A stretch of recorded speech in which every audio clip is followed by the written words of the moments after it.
Number বা সংখ্যা। এখন আমরা দেখব নাম্বার, তার উচ্চারণ এবং তার বাংলা কী হবে। প্রথমেই রয়েছে নল, যার বাংলা শূন্য। তারপর আদিন, যার বাংলা এক।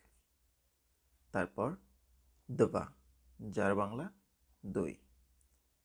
তারপর ত্রি, যার বাংলা তিন। তারপর চিতিরি, যার বাংলা চার। তারপর পিয়াত, যার বাংলা পাঁচ। তারপর শেষত, যার বাংলা ছয়। তারপর শ্যাম, যার বাংলা সাত। তারপর ভসেম, যার বাংলা আট। তারপর দিব্যাত, যার বাংলা নয়। তারপর দেশিয়াত, যার বাংলা 10। তারপর আদিনাসাত, যার বাংলা 11। তারপর দিবিনাসাত, যার বাংলা 12।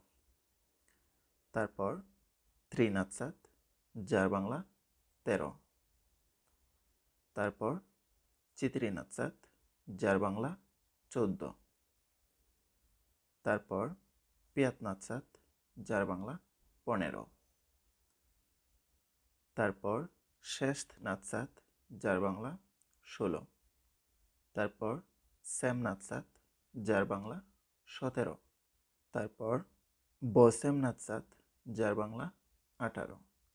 তারপর দিব্যাত নাতসাত, যার বাংলা 19। তারপর দবাতসাত, যার বাংলা 20। তারপর ত্রিতসাত, যার বাংলা 30। তারপর সোরাক, যার বাংলা 40। তারপর পেদিসাত, যার বাংলা 50। তারপর শেষ দিসাত, যার বাংলা 60। তারপর শ্যাম দিসাত, যার বাংলা 70। তারপর ভসেম দিসাত, যার বাংলা 80। তারপর দিবিনস্তা, যার বাংলা 90।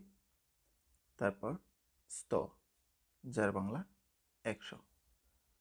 এবার যদি আমরা ভিতরের সংখ্যাগুলো তৈরি করতে চাই, তাহলে যেমন 36, আমরা জানি ত্রিতসাত এর মানে হচ্ছে 30 এবং শেষত মানে হচ্ছে 6।